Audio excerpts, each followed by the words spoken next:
Hello, everybody. Hey there.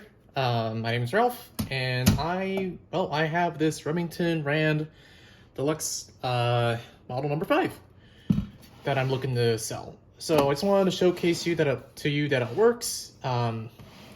Basically everything on it works, and I'm just looking to sell it. I got this from a friend who collected it up in, oh dear, another state. I have a little note card that she sent that I'll attach it to this.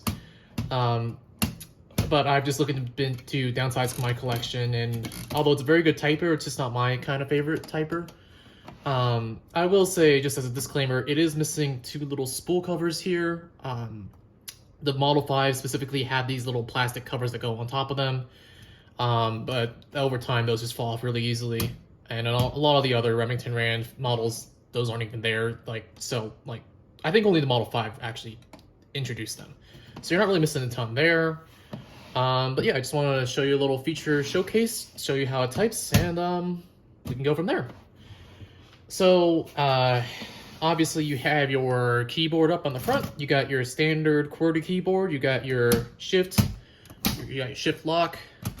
It's a basket shift, so this part up here moves. Shift on the other side. This key right here is the self-starter. You kind of got to punch it a little bit. It doesn't work if you tap it lightly. You got to punch it really hard. And that's just your 5. That's just your 5-space tab. You got a backspace on the top right. And then once you hit your margins, you hear that bell. This button up here is your margin release. So that allows you to type further past that. You'll be able to see the this little lever here, which can go from 1 to 5, and that just shows you how the roughness of this thing, basically. Basically, the higher the number, the harder it is to type the letters. I will say that this typewriter is really good for heavy-handed typers, because these Remington portables were, well, you can kind of see it here. But these Remington portables, let's move you, were well known for having geared linkages here. So when you press a key, it actually moves the gear up and down. So usually you would have linkages or folded paper clips for those, but the gear design on here gives it a very distinct feel. What else up on the front? You have your ribbon color selector over here. You have black down here, a stencil in the middle, red on top. And then, yeah, you just really start typing, I guess. Right. So up here, this lever here, and also there's a corresponding lever on this side. These guys you would press down and hold, and that allows you to slide your carriage back and forth. These little guys here, these little doodads over here, you can kind of see them. They're little silver bits here. Those are your paper fingers. Basically, when you roll your paper in, they kind of hold it down onto the platen, and that just helps keep it, from flopping around. Later typewriters would have paper bales, but Remington's just always had the paper fingers for the most part. They can get in the way a little bit, so just make sure you set your margins in between them, and you just have enough paper so they can grip onto the edges. You have your platen, your carriage. This little knob turns. This is your return lever. And then on the back, you can actually flip this down.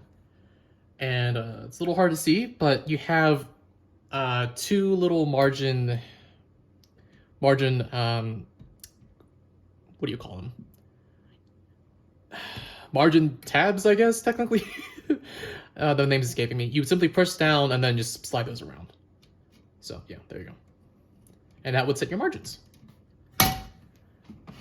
So that folds up like that.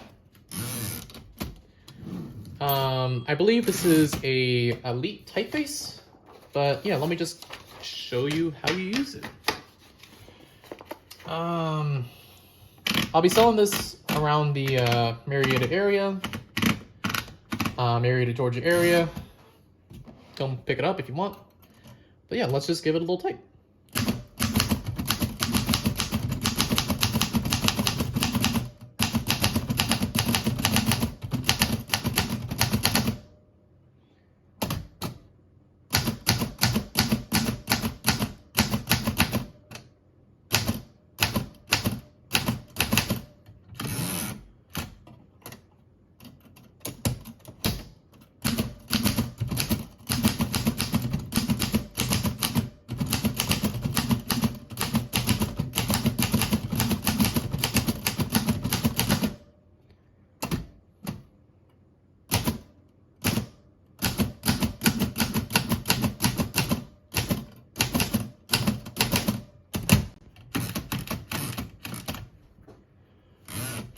and just a little bit of test typing.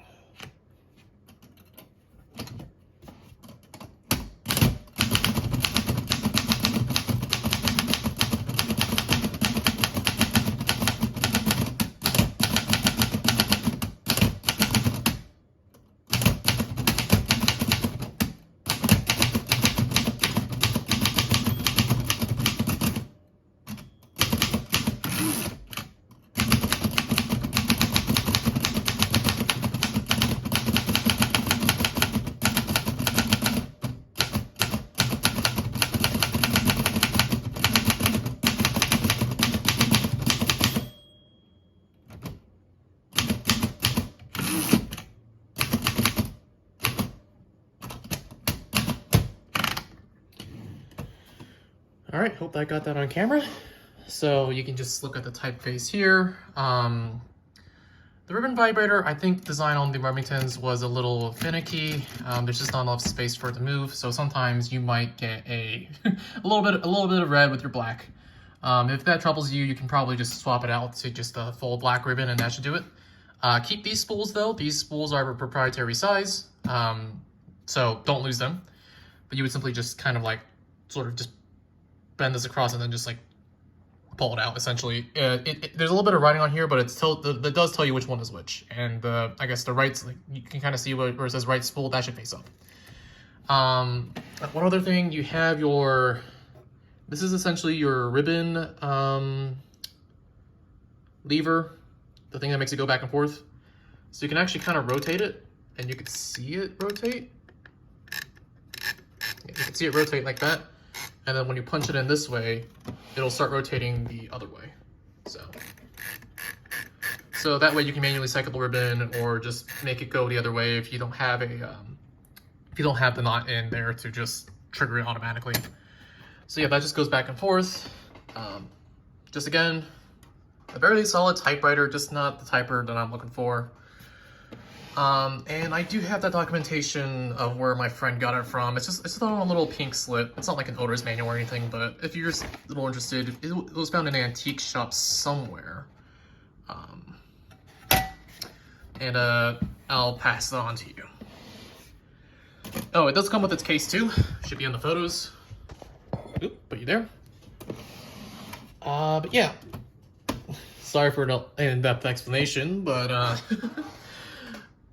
yeah, there you go. Very handy thing.